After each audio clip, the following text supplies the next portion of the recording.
On to Sri Lanka now. Just how bad can the economic crisis get? Every day we see a new low. Today was no different. Sri Lanka has started rationing fuel. Starting today, motorcycles can get just 4 liters of fuel per visit. Three-wheelers can get just 5 liters every time they refill. Cars, vans and SUVs, a little more than 19 liters. That's all they can get. Even with the daily cap, there is no guarantee people will be able to get fuel because most fuel stations are out of fuel. The fuel stations that are still open have to deal with long queues. Nothing explains the crisis in Sri Lanka better than the situation at the fuel stations. People have died waiting for fuel in long queues. Since last month, at least 8 deaths have been recorded. Sri Lanka Ceylon Petroleum Corporation today announced officially that it is planning to ration fuel across the country.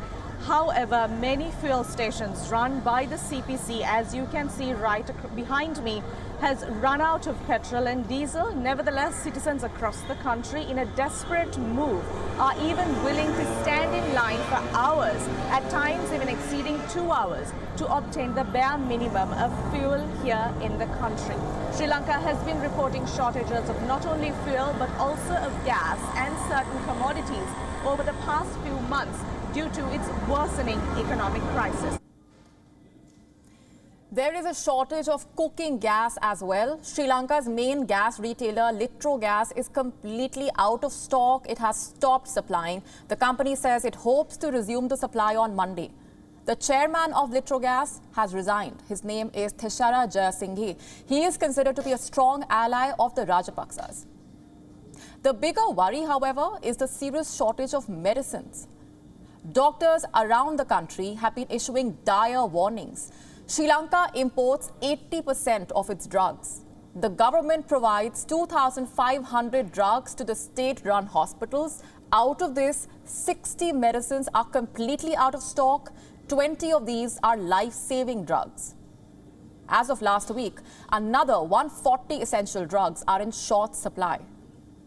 The Sri Lankan government also owes money to suppliers of medical goods. How much? Almost $13 million. Reports say the World Bank has agreed to provide an immediate grant of $10 million. This is exclusively for the purchase of drugs. But these funds may not be enough. There are 2 reasons. 1, Sri Lanka has devalued its currency. 2, the high rate of inflation. The cost of medical supplies has already increased by 30 to 40%.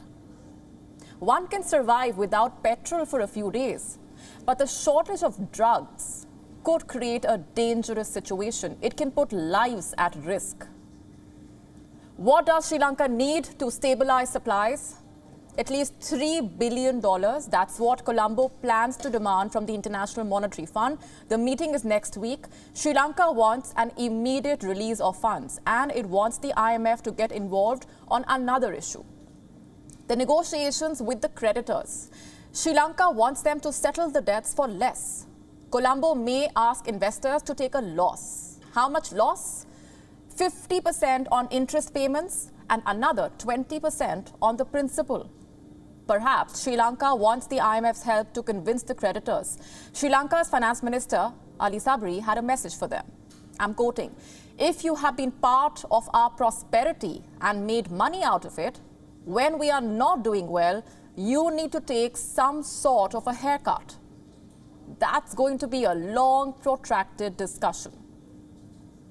So will the creditors pay for the mistakes of the Rajapaksa government? We will have to see how the discussions with the IMF pan out next week, but it will not be a pleasant conversation, that's for sure. You see, the IMF will not just hand out a check to Sri Lanka. It will seek commitment towards tangible reforms, perhaps even guarantors. Colombo could be looking towards New Delhi for some assistance. The Sri Lankan government has made a diplomatic outreach. First, the Sri Lankan High Commissioner met with India's Finance Minister in New Delhi. Next week, the Sri Lankan Finance Minister is expected to be in Washington. Reports say he will be meeting with the members of the Indian delegation on the sidelines.